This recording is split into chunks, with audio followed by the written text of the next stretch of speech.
L'OGBL et la CGT ont renouvelé leur accord de coopération conclu pour la première fois en 2005. À cette occasion, une cérémonie officielle ainsi qu'une conférence de présentation de l'accord ont été organisées le 15 janvier 2019 à la Maison du Peuple à Esch-sur-Alzette. Les interventions de Philippe Martinez, secrétaire général de la CGT, et d'André Rolchen, président de l'OGBL, ont entre autres ponctué cet événement marquant de la vie syndicale luxembourgeoise. Enfin, tout d'abord, bienvenue à tout le monde, délégués, les camarades de la CGT Grand Est, puisque ce n'est plus Lorraine, mais on reviendra peut-être dessus dans la présentation de l'accord. Alors, première surprise de la soirée, on vous a envoyé une convocation pour vous signaler qu'on allait signer un nouvel accord avec la CGT aujourd'hui soir. Ben, surprise, l'accord il est déjà signé, parce qu'on l'a signé cet après-midi devant la presse. Donc on ne va pas le re-signer devant vous, mais je puis vous assurer, et vous le verrez demain dans les journaux, que l'accord il a bien été signé en 3 exemplaires par les 4 représentants donc de l'OGBL et de la CGT. Alors il a été signé, je dirais, pour la CGT par évidemment Philippe Martinez en tant que secrétaire général de CGT, par Denis Schnabel, qui est secrétaire général CGT Grand Est, par André Rolchen, président de l'OGBL, et par moi-même. Alors, je pense que ce qu'on a prévu, c'est effectivement d'être bref. Donc, je vais être bref comme toujours, parce qu'on veut surtout avoir un échange aussi, j'imagine, avec Philippe. Et je sais que dans la salle, il y a pas mal de collègues qui attendent ce moment-là depuis des semaines. Et je ne vous dirai pas tous les détails des traces de l'attente, mais en tout cas, il y a eu des moments assez intéressants. Je rappelle simplement qu'entre l'OGBL, la CGT et entre l'OGBL et les frontaliers de manière générale, ben c'est une longue histoire. Je rappelle simplement que depuis 1967, donc ça fait plus de 50 ans, il y a eu un premier regroupement de frontaliers, de travailleurs frontaliers français du côté, donc affilié à l'OGBL, du côté de Volmerange-les-Mines. Donc en 1967. En 1972, il y a eu la création de la section qui à ce moment-là s'appelait Villerue, qui aujourd'hui s'appelle toujours Villerue, mais c'est Audaltige, Villerue, Longwy, PIO. Et depuis 2008, donc on va officiellement fêter le 10e anniversaire, je pense cette année, la section de Thionville. Donc la coopération, je veux dire, où les contacts avec les unions locales de la CGT remontent à des décennies, donc elles ne sont pas nouvelles. Elles ont été renouvelées régulièrement, pas seulement par des accords, mais surtout par des actions communes. Et je pense que c'est ça le plus important au niveau du terrain. Cette année-ci, on a souhaité renouveler l'accord pour différentes raisons. Je vais dire premièrement, mais Denis viendra plus en détail là-dessus. On a entendu que la CGT se restructure ou se réorganise. Je dirais restructurer, c'est toujours un mauvais terme, je sais. Donc c'est au niveau local, tu n'écoutes pas pendant 30 secondes. Non, mais je veux dire que les camarades de la CGT française adaptent leur structure à la réforme territoriale française. Donc elles s'organisent non plus simplement en tant que CGT Lorraine, Moselle et toutes les autres unions locales, mais s'organisent en tant que CGT Grand Est. Du côté de l'OGBL, il y a aussi eu un congrès statutaire. Je n'ai pas besoin de rappeler tout ça depuis 2 ans. On a revu, nous, l'organisation de nos sections avec des demandes spécifiques aussi aux sections de s'impliquer plus, ou encore plus et encore mieux, je dirais, dans la vie politique et dans la vie politique syndicale, là où ils travaillent, mais là aussi où ils habitent. Donc c'est l'occasion, je veux dire, de le faire au travers de cet accord de coopération, notamment au travers de cet accord avec la CGT. Un élément important, je trouve, qui moi me fait plaisir, et je sais qu'il fait plaisir aux camarades aussi, c'est au-delà de ce que Denis va vous expliquer, on a introduit un point supplémentaire dans cet accord, et c'est ça la seule nouveauté, je pense, principale dans l'accord, c'est qu'on va aussi essayer de travailler ensemble sur toute une série d'activités de type culturel. Parce qu'on pense que la culture, c'est aussi, parce qu'on entend par culture populaire, culture ouvrière, peu importe comment on veut la nommer, c'est un élément d'éducation permanente, c'est aussi un élément, je veux dire, de compréhension et de gestation ou de création de la société, et on pense que c'est un élément dont on doit, nous, en tant qu'organisation syndicale, avec nos affiliés et nos membres, aussi s'accaparer et faire passer une série de messages. mes chers amis, mes chers collègues, mes chers camarades, c'est avec un plaisir non dissimulé que je m'adresse à vous ce soir dans votre petit meeting. Donc nous venons de dépoussiérer l'accord de coopération entre nos deux organisations. Pour tout dire, nous sommes restés sur les mêmes bases essentielles de liens de coopération qui existent depuis de longues années entre nous. Si ce n'est évidemment qu'on a rajouté, comme l'a dit Jean-Claude, la question culturelle qu'on voudrait quand même travailler ensemble. Pour cela, donc, il fallait dépoussiérer, parce que ça fait de longues années qu'on travaille ensemble. Néanmoins, les femmes, les hommes militantes et militants de nos organisations passent, et les liens étroits qui nous unissent restent. En effet, les idées que nous défendons, la conception syndicale et les valeurs que nous partageons d'une société tournée vers l'humain nous rapprochent forcément. Cette coopération est importante, voire essentielle dans notre activité, notamment au sein du Conseil économique et social de la Grande Région, ou notre Conseil syndical interrégional. Donc on se retrouve souvent à Rémiges d'ailleurs. D'ailleurs, pour la CGT du Grand Est, nous sommes bien souvent plus en accord avec l'OGBL dans ces instances qu'avec d'autres organisations syndicales françaises. Néanmoins, à notre sens, nous devons aller un peu plus loin dans cette coopération, notamment sur la question transfrontalière où la CGT est moins appliquée. Car aujourd'hui, un certain nombre de nos concitoyens, plus de 100 000, travaillent au Luxembourg et sont certes parfois syndiqués à la GBL, je crois 15 000. Ces travailleurs sont inquiets sur leur avenir, particulièrement sur des sujets comme la sécurité sociale, la retraite ou la perte d'emploi avec les décisions européennes sur les règles de Pôle emploi. Je ne veux pas m'éterniser là-dessus, mais bon, vous savez tout de quoi je parle. Il y a évidemment d'autres sujets importants sur lesquels il nous faudra continuer de travailler. Je pense également à la question des transports et à l'aménagement du territoire, particulièrement sur l'axe Luxembourg-Sillon-Lorrain, autour de la 31 et du ferroviaire, puisque c'est impossible, cet axe-là. Dans le contexte social et économique actuel de la France que vous connaissez, le gouvernement est face à un mouvement social inédit.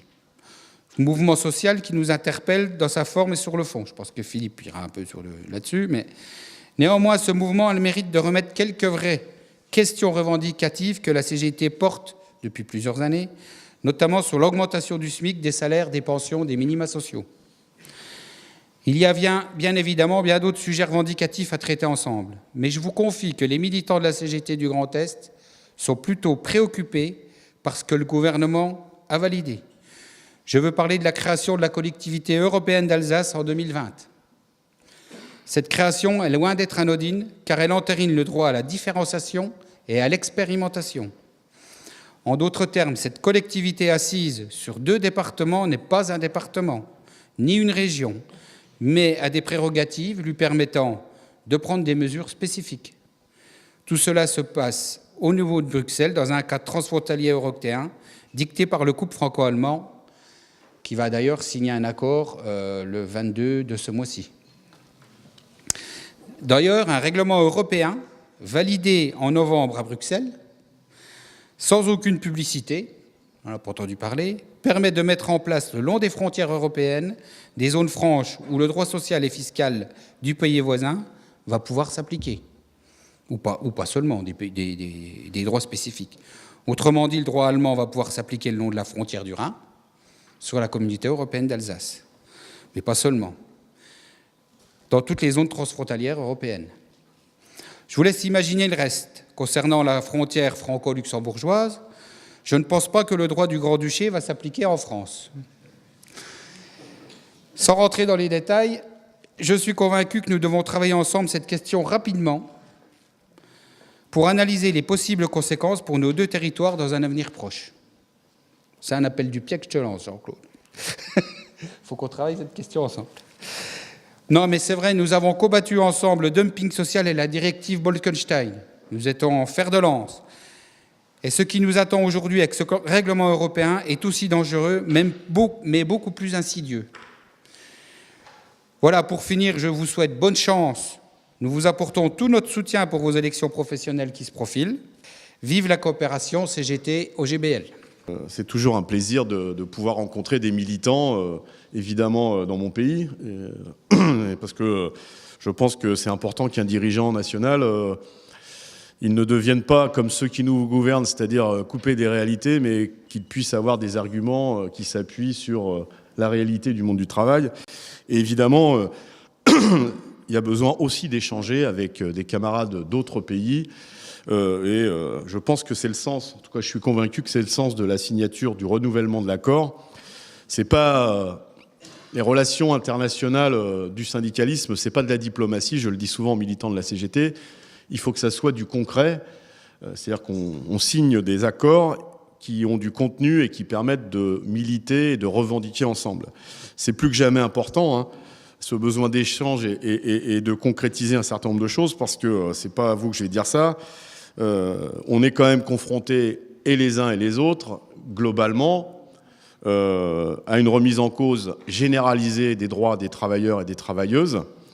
Plus nos gouvernants, voire nos patrons, parlent du besoin d'Europe, moins ce besoin d'Europe, plus ce besoin d'Europe est mal vécu par les peuples qui la composent, et plus l'Europe est rejetée, parce que la fameuse Europe sociale qu'ils nous promettent depuis sa création, elle se traduit dans nos différents pays par des remises en cause justement de droits au nom de l'Europe et au nom du besoin de modernité. Et donc il me semble que ces échanges, c'est concret, ça nous permet d'éviter les oppositions et la concurrence et de revendiquer ensemble. Je pense que, en tout cas d'un point de vue européen, ce qu'il nous manque le plus au niveau syndical, c'est des mobilisations communes. Et de ce point de vue-là, nos organisations respectives, je le sais, militent ensemble pour que la Confédération européenne des syndicats soit un peu plus présente sur le terrain des luttes. Mais comme le Congrès est en train de se préparer, nous aurons l'occasion de le redire ensemble, en tout cas je l'espère. Nous sommes confrontés à des gouvernements qui, et des politiques en général qui s'effacent devant l'économique, ce qui conduit aussi au rejet de la politique, et puis la montée de l'extrême droite. On n'est plus aucun syndicat en Europe, en tout cas plus aucun pays ne peut dire « moi je suis épargné ». On le voit dans tous les pays, il y en a déjà qui sont au pouvoir, et d'autres qui sont à la porte du pouvoir, ou qui commencent à y rentrer. Et en tant que syndicat, nous avons besoin d'être fermes sur ces questions-là, en tout cas c'est ce qu'on essaye de faire à la CGT, c'est ce qu'on fait à la CGT, en résumant un peu la situation. Il y a deux camps dans le monde, le capital et le travail. Tous ceux qui sont du côté du travail, quelle que soit leur couleur de peau, leur origine, leur religion, ils sont du côté des syndicats et on doit les défendre, et en aucun cas ils ne sont responsables de la situation de chômage que vivent des millions de citoyens en Europe. Et je pense que de ce point de vue-là aussi, je sais qu'on fait des choses ensemble, mais on a besoin de continuer à le faire. Alors je le dis, des gouvernements qui refusent d'assumer leurs responsabilités. Et cette situation, c'est ce que nous vivons en France, parce que je pense que comme beaucoup de camarades en Europe, vous avez cru que la CGT avait changé de couleur. Je vous le confirme, la CGT, c'est toujours du rouge, mais les ronds-points en France, en ce moment, sont plutôt jaunes. Cette situation, en la résumant brièvement, elle est la conséquence de plusieurs années de gouvernements successifs qui, premièrement, ont renié leurs promesses, puisque je vous le rappelle, c'est inédit en France, c'est le 3e président que nous avons en moins de 12 ans, c'est-à-dire que les présidents maintenant font un mandat, ils se font dégager, on en met un autre, il se fait dégager, et celui-là, je ne suis pas pronostiqueur politique, mais quand on a une cote de popularité de moins de 20% au bout de 18 mois de mandat, l'avenir n'est pas rose, jaune, en tout cas pas rouge, c'est sûr. C'est la situation que nous vivons. Je crois que l'origine du mal, elle est du fait du reniement justement de ces engagements politiques vis-à-vis de l'économique. Je vous rappelle que François Hollande avait été élu sur l'idée, sur la grande déclaration du Bourget, « Mon ennemi, c'est la finance ». Il ne faut jamais l'oublier. Hollande est le père spirituel de Macron. Il ne faut jamais l'oublier. Macron, qui a aussi travaillé pour Sarkozy. Il ne faut pas l'oublier non plus.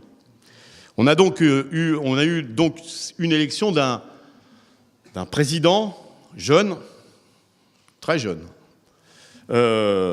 qui s'est fait élire sur l'idée « je vais tout changer en politique ». Je suis le nouveau monde, et derrière moi, c'est le passé, c'est l'ancien monde, et je vais tout balayer. Il a réussi, d'ailleurs. Il a réussi. Il n'a aucune opposition politique. Aucune. Crédible. Hormis le Front National. Hormis le Front National. Et ce président tout neuf qui voulait tout changer, je vais vous le résumer en une seule mesure. Il vient, suite au mouvement des Gilets jaunes, d'annoncer 4 mesures pour rétablir la situation. Une des mesures, c'est la défiscalisation et la désocialisation des heures supplémentaires. C'est une idée qui a 10 ans, c'était une idée de Sarkozy. Donc vous voyez, ce président neuf avec des nouvelles idées, il va quand même chercher ses idées dans le capital. Alors qu'est-ce qui se passe aujourd'hui? Rejet de la politique, mise à l'écart des syndicats, parce que quand on est un président neuf, on veut être en lien direct avec la population, et on dit les syndicats, ça sert à rien. Si vous voulez changer le monde, c'est avec moi que vous allez changer. Mise à l'écart des syndicats. Ce qui arrive aujourd'hui, c'est que tous ceux qui ont une colère qui a été renfermée pendant des années et des années, eh bien, ils s'expriment aujourd'hui en dehors des syndicats, ou pas complètement avec les syndicats. Et puis, on se retrouve face à un pouvoir qui, malgré son assurance, est ennuyé, pour être poli, avec cette situation. Ce mouvement des Gilets jaunes, il est né un peu bizarrement. C'est une pétition en ligne pour la suppression ou contre l'augmentation des taxes sur les produits pétroliers. C'est donc pas un mouvement social en tant que tel. Un mouvement qui a été, dès le départ, soutenu par le patronat. Pourquoi? Parce que derrière la suppression des taxes sur les produits pétroliers, le patronat disait suppression de toutes les taxes. Et vous savez que pour le patronat, une cotisation sociale, ça s'appelle une charge sociale et c'est donc une taxe. Et d'ailleurs, le président du patronat français l'a reconnu dernièrement. Oui, au départ, on était aussi sur les ronds-points et des grands distributeurs comme Leclerc, le premier jour du mouvement des Gilets jaunes, avait ouvert ses parkings des centres commerciaux aux Gilets jaunes pour dire « ouais, faites signer vos pétitions sur mon parking ».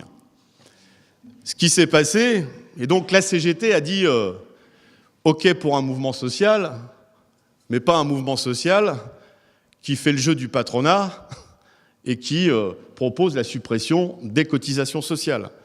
Ce mouvement des Gilets jaunes, pour une part, a été instrumentalisé au départ par l'extrême droite.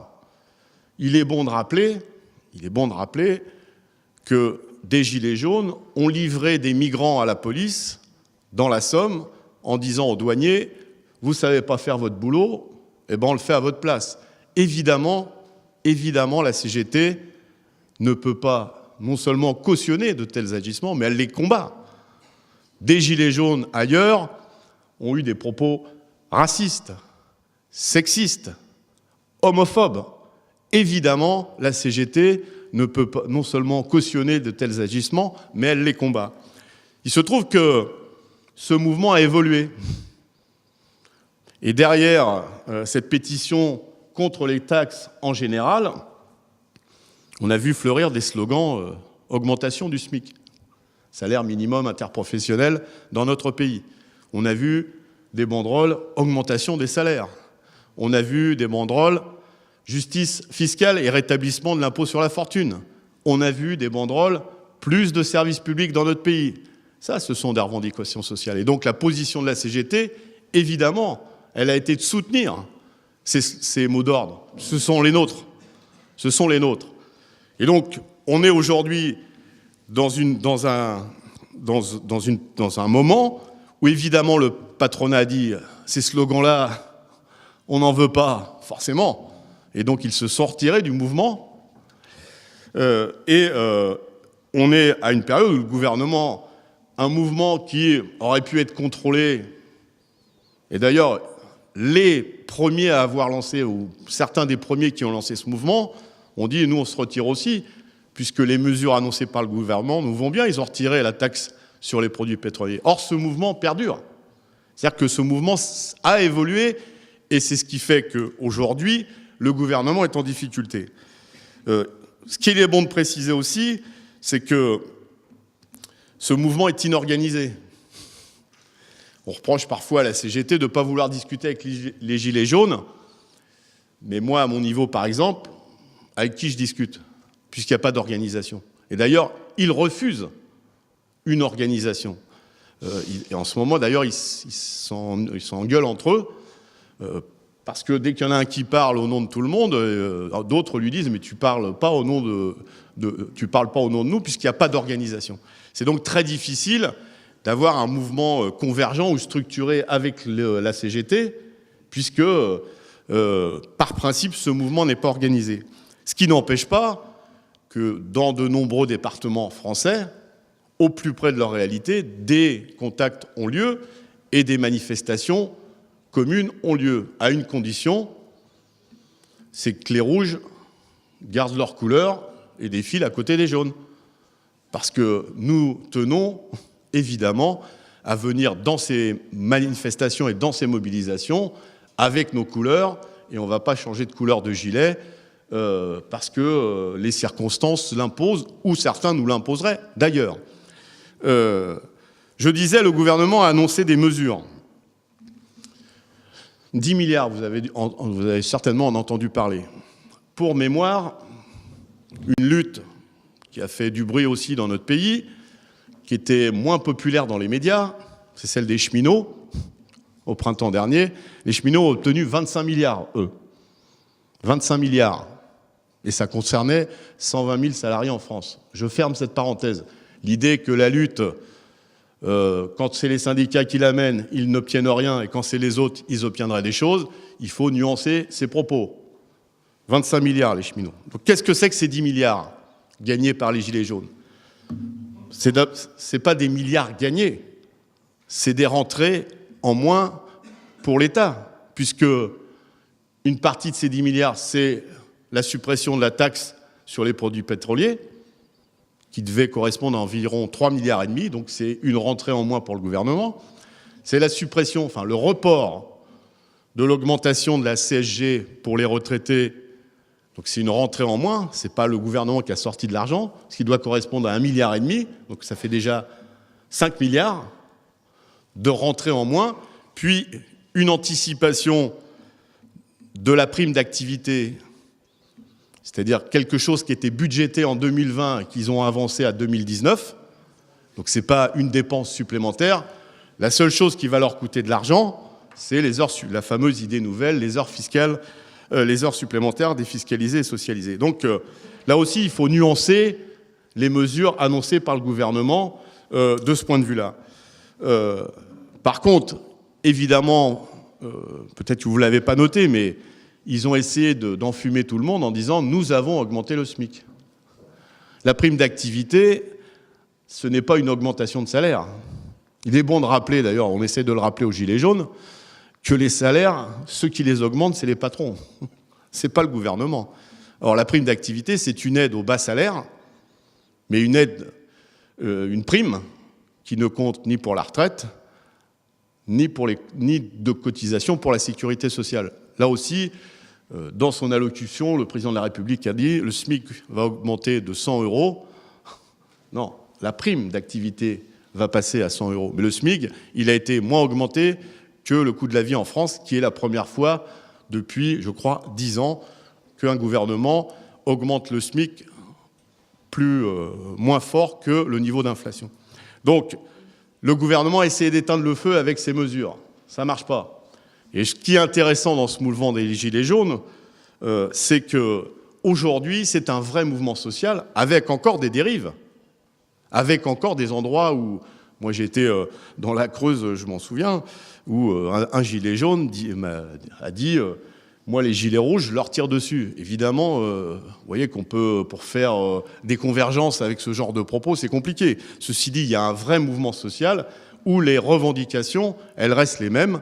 Ce sont des revendications sociales en matière de salaire et de pouvoir d'achat, pour les actifs comme pour les retraités, en matière de justice fiscale et notamment le rétablissement de l'impôt sur la fortune, et puis en matière de services publics, parce qu'on a un vrai problème de services publics. Or, le 31 décembre, pour ses vœux, le président de la République a dit « Je vous ai compris, je ne change pas de politique ».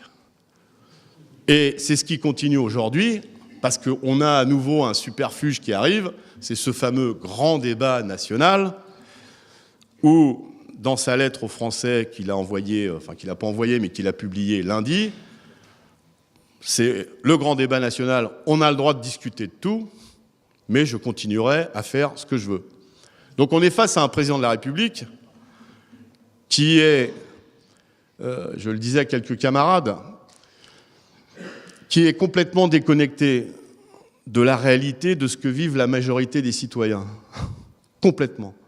Et les petites phrases, ces célèbres petites phrases, on va pouvoir écrire un livre avec les petites phrases de notre président, c'est un peu comme les brèves de comptoir. Il en a encore sorti une aujourd'hui, avant le lancement du grand débat national. Il dit, ce monsieur, une fois de plus, les gens en difficulté, il y en a qui font bien et il y en a qui déconnent.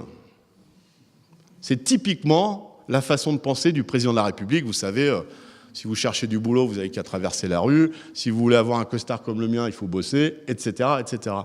C'est pas des maladresses. C'est pas parce qu'il est bête. C'est sa façon de penser. Ceux qui sont dans la misère, c'est parce qu'ils ne savent pas se débrouiller. Et regardez-moi, dit-il, moi, je suis quelqu'un qui a réussi, je suis le célèbre premier de cordée, et puis, si j'y arrive, le phénomène de ruissellement, je donnerai quelques miettes aux autres, c'est exactement ce qu'il fait. Et donc, on n'est pas face à un politique qui serait un imbécile, c'est loin d'être un imbécile. C'est un politique, comme beaucoup, qui vit dans son monde, dans sa bulle, et qui ne comprend pas la problématique de millions et de millions de citoyens de notre pays qui doivent vivre avec 1 200 euros par mois, parfois moins. Je pense notamment aux femmes célibataires à temps partiel qui doivent élever des enfants. Là, on descend à 800, 700 euros. Quelqu'un qui n'a jamais côtoyé des personnes qui sont dans cette situation, comment voulez-vous qu'ils comprennent ce monde-là? Et on est quand même confronté globalement dans tous les pays européens à ce prototype. J'espère que ça restera des prototypes, mais ils sont de plus en plus nombreux, puisqu'ils sortent des mêmes écoles. Ce prototype de politique qui vivent en dehors des réalités des millions de citoyens. Et donc, ce mouvement, ce grand débat national, la CGT a décidé de ne pas y participer, parce que quelqu'un qui vous dit « je vous écoute », mais je ferai ce que je veux. Bon, une fois, ça va, 2 fois, ça va, et 3 fois, comme dit le refrain, bonjour les dégâts, on arrête les frais. Et donc, nous avons décidé de faire notre propre débat, d'investir les entreprises, d'investir les ronds-points, là où c'est possible, les lieux publics, avec nos cahiers d'expression populaire. On va recenser les besoins des citoyens. Et puis, je voudrais finir là-dessus, sinon Jean-Claude va m'engueuler. Il y a besoin, et c'est posé dans tous les pays de mon point de vue du monde, il y a besoin d'aller chatouiller, et je suis pudique quand je dis ça, un peu plus le patronat. Parce que les grands gagnants de cette mobilisation, c'est les patrons. C'est les patrons. Vous entendez dans les manifestations des Gilets jaunes, Macron démission, augmentation du SMIC, ça c'est du ressort de... Mais jamais... MEDEF voleur. Jamais. Et d'ailleurs, le président du patronat français le dit tranquillement. Il dit au président de la République, mais monsieur le président, ce sont les permanences de vos députés qui sont chahutées, pas les permanences du MEDEF. Et donc il y a besoin, et c'est ça le rôle du syndicat, il y a besoin de remettre au cœur de ce mouvement social les responsabilités du capital. Parce que ceux qui créent les richesses, c'est nous, mais ceux qui en profitent, c'est eux. La France, les 40 plus grandes entreprises françaises viennent de verser à leurs actionnaires en 2018 57,4 milliards d'euros. 57,4 milliards d'euros. Et on nous dit qu'il n'y a pas d'argent dans notre pays. C'est plus 62% en 10 ans. Je sais que vous êtes bien payé au Luxembourg, mais qui dans la salle a été augmenté de 62% en 10 ans? Il n'y a aucun travailleur, aucune travailleuse qui n'a été augmenté de 62%. Pourtant, les actionnaires viennent d'être augmentés de 62%. Si on compare ça au salaire, mais même aux investissements dans les entreprises, ces 57,4 milliards, ça correspond à plus de 60% des bénéfices réalisés dans les entreprises, les plus grandes entreprises françaises. C'est-à-dire que plus de la moitié de l'argent dégagé par le travail va aux actionnaires. Il est temps de rééquilibrer, que dis-je, de faire la bascule entre le capital et le travail. Et donc c'est ça le cœur du problème. Et je crois que nous sommes confrontés à ce débat avec les Gilets jaunes. Alors, évidemment, en vous disant tout ça, vous pouvez me dire, mais la CGT, elle n'a aucune responsabilité dans la période. Si, elle a des responsabilités. Et évidemment, je pense que là aussi, c'est tout le syndicalisme européen qui est interrogé. Je dis souvent à mes petits camarades de la CGT, petit à petit, nous nous sommes détournés du sens de notre responsabilité syndicale. Et je m'explique. On passe beaucoup plus de temps avec des ministres, avec des patrons, avec des préfets, avec des experts, qu'avec les salariés. Et moi, dans ma modeste vie militante, j'ai souvent réussi à convaincre des salariés. J'ai jamais convaincu un patron sans démobilisation, sans banderole en dessous de la fenêtre du patron. Et c'est ça aujourd'hui qui est posé, me semble-t-il, pour le syndicalisme français, en tout cas pour la CGT, et peut-être pour d'autres. Mais là, je ne ferai pas d'ingérence. Mes petits camarades, vous me direz si c'est la même chose chez vous. Mais plus sérieusement, oui, nous involontairement, nous sombrons petit à petit dans un syndicalisme institutionnel. Et les lois que nous pondent les gouvernements successifs, pourquoi on les a combattues, les lois travail, que vous avez peut-être eu l'occasion, en tout cas vous avez au moins entendu parler des mobilisations de 2016, qui étaient beaucoup plus importantes que ce que font les Gilets jaunes aujourd'hui, je ferme la parenthèse, mais nous on n'avait pas le droit à 20 heures d'information continue sur BFM ou sur CNews. Mais ça, c'est les mystères de certains médias, hein. Comme quoi la couleur est importante. Ce que je veux dire, c'est que petit à petit, on centralise les moyens sur quelques délégués. Ils nous ont proposé, même pour qu'on parle le même langage, de formation commune. Vous voyez, on se forme avec les patrons, comme ça, quand on se croise, on utilise les mêmes mots, et pour se comprendre, c'est plus facile. Mais, non, mais c'est la réalité. D'ailleurs, et ce qui m'a le plus inquiété, c'est que ça a fait débat dans la CGT. Mais pourquoi on ne va pas se former avec eux? Donc, petit à petit, on est entraîné sur un syndicalisme qui n'est pas le nôtre.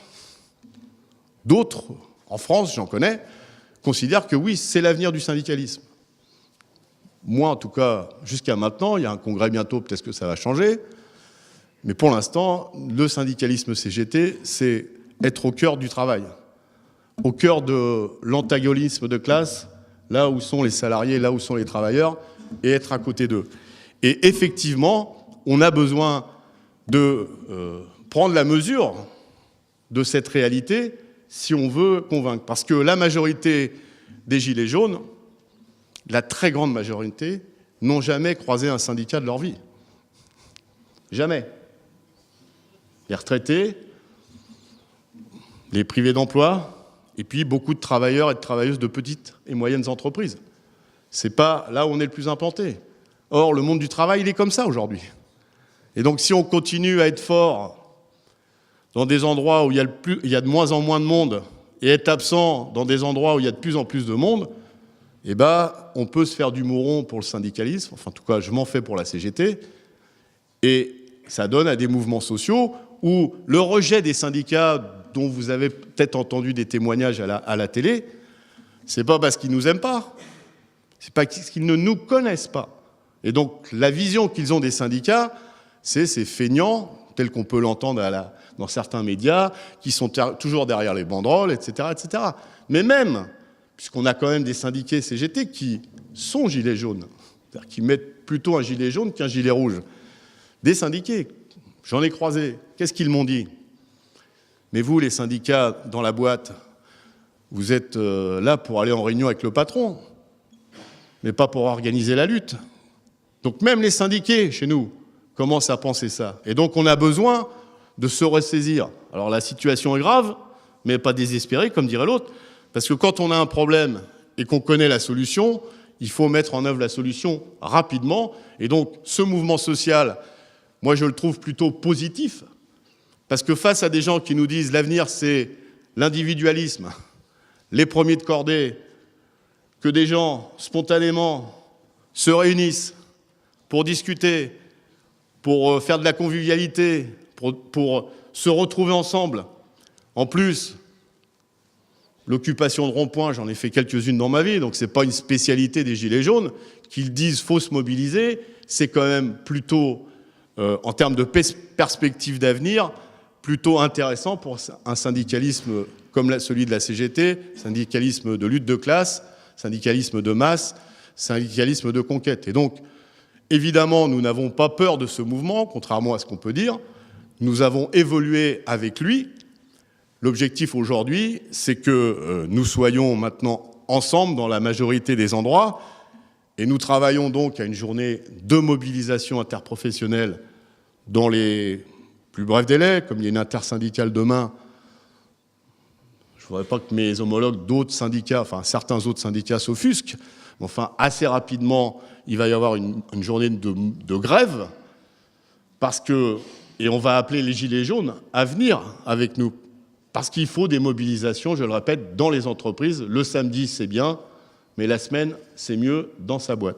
Bien évidemment, je profite de l'occasion pour vous rappeler, chers aujourd'hui, je dis chers camarades et non collègues, normalement nous on dit collègues, mais chers camarades, que nous avons des élections sociales le 12 mars. Et Philippe a rappelé que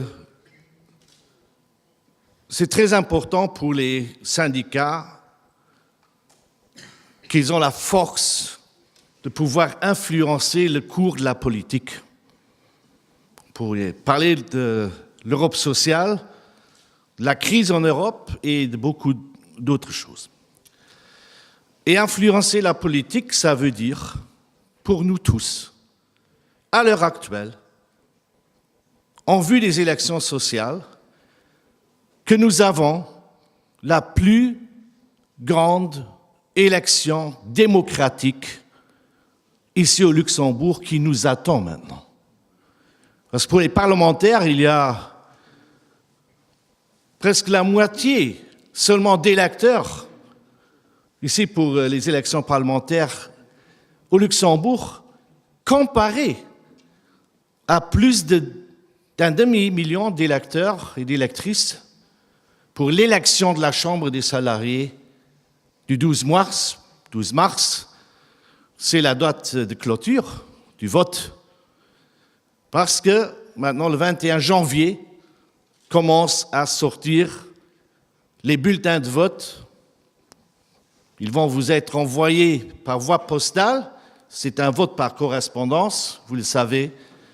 Et à partir du 21 janvier, ça commence avec le groupe des industries et le groupe du secteur financier. Les autres groupes vont suivre. Alors, influencer la politique, pour nous, ça veut dire la politique ici au Luxembourg. Alors, 2, 3 petits messages. comment influencer cette politique? Mais premièrement, il doit y avoir un nombre d'électeurs et d'électrices élevés qui vont aller voter. Plus on vote, plus on a de l'influence. L'influence, ça veut dire nos moyens du premier syndicat du Luxembourg pour les prochaines 5 années par rapport au nouveau gouvernement.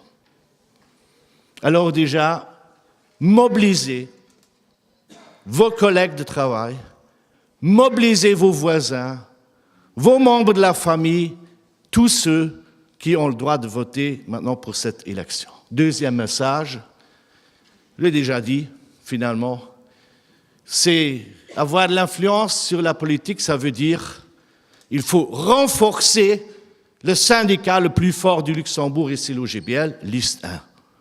Noircir le cercle, donner toutes les voix à l'OGBL pour que nous nous en renforçons encore davantage par rapport aux résultats des dernières élections. Comme vous le savez, nous avons gagné les élections la dernière fois. Troisièmement, gagner en influence, ça veut dire de vos chambres des salariés, le bon message par rapport au patronat et par rapport au gouvernement. Et puis, il y a encore la deuxième phase des élections, ce sera le 12 mars, les élections pour les délégations du personnel dans les entreprises luxembourgeoises. Je ne vais pas répéter maintenant mes mots parce que, tout comme pour la Chambre des salariés, la même chose vaut pour les élections des délégations du personnel. Il faut mobiliser chacun et chacune dans les entreprises pour soutenir les candidats et candidates de l'OGBL pour qu'ils puissent, soutenus par un syndicat fort, faire leur travail de représentation des intérêts des salariés, des travailleurs au niveau des entreprises.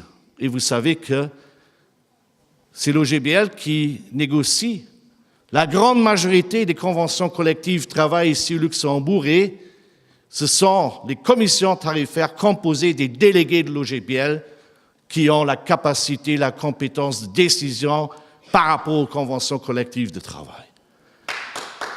Alors, encore quelques mots par rapport aux revendications, parce que Philippe, il a dit que par rapport à Macron, le SMIC, on va relever le SMIC de 100 €, même si les choses se passent autrement. Alors c'est la même chose ici au Luxembourg, par rapport au gouvernement, nouveau gouvernement. Nous avons revendiqué, parce que c'était notre action depuis 2015, ici, une répartition plus équitable de la productivité et de l'évolution. Et là, on est au niveau de l'antagonisme capital-travail. C'est au Luxembourg. En général, au niveau de nos conventions, améliorer les salaires, mais on a aussi également revendiqué l'augmentation du salaire du SMIC structurellement de plus de 10%. Alors nous avons gagné une petite étape. Le gouvernement, il a décidé 0,9%. Alors entre 0,9% et 10%, il y a une grande différence, et c'est pour cette raison-là qu'on revendique que c'est une première, qu'on déclare que c'est une première étape au gouvernement de faire les prochaines également. Mais je parle des 100 €. Ici au Luxembourg, il parle aussi qu'ils vont augmenter le SMIC de 100 € net. Erreur. Finalement, c'est un mensonge. Étant donné que 0,9%, ça correspond à environ, c'est même pas 20 € bruts que les salaires vont augmenter de manière brute. De manière brute, ça c'est la part que payent les patrons, les employeurs. Parce qu'ils vont finalement baisser les impôts au niveau du SMIC pour arriver à ces 100 € nets. Donc, on voit déjà comment les différentes politiques Macron ou l'interprétation actuelle gouvernementale ici au Luxembourg sont proches. C'était seulement un point où j'allais un peu plus dans le fond des choses. Vous rappelez les autres revendications, la 6e semaine de congé, et aussi surtout la protection de nos assurances sociales, voire l'amélioration. Et puis, une chose très très importante, parce que c'était aussi invoqué, on a seulement environ 50% des salariés ici au Luxembourg qui profitent, qui bénéficient d'une convention collective de travail. Il y en a 50% qui n'en ont pas, qui finalement n'ont rien d'autre. Et on parle de la vente finalement de sa capacité, de sa force de travail, qui n'ont rien que leur négociation individuelle et le minimum prévu par la loi, et rien d'autre. Nous savons aussi pour les autres conditions de travail. Et donc je rappelle que c'est l'OGBL qui revendique non seulement que chacun puisse pouvoir bénéficier ici d'une convention collective de travail au Luxembourg, mais que finalement la revendication se cristallise et nous sommes contents que le nouveau gouvernement a repris notre proposition. C'est une discussion en vue d'une adaptation de la loi sur les conventions collectives de travail, parce que là, et on a parlé de moyens d'action, si nos moyens d'action syndicaux, si nos droits, mais surtout aussi nos moyens, nos capacités de négociation ne sont pas adaptés d'une manière progressiste, positivement, par les différents droits de travail, alors on perd au niveau de ces moyens et on devient faible. Et nous devons nous renforcer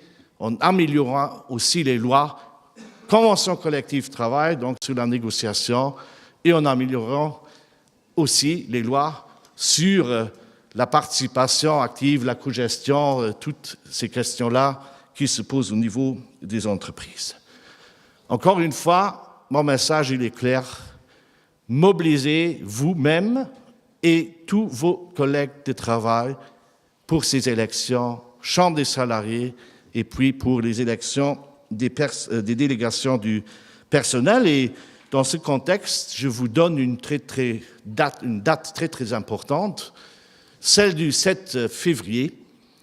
Dans la soirée, je pense à partir de 18h, il y a notre grande rencontre, la manifestation de tous nos candidats et candidates de l'OGBL dans le cadre de ces élections, et nous devons avoir vraiment la salle pleine. Et donc, je vois il y a beaucoup de membres des différents comités des sections françaises de l'OGBL, également donc des camarades de l'OGBL, voire même donc résidents étrangers ou résidents luxembourgeois.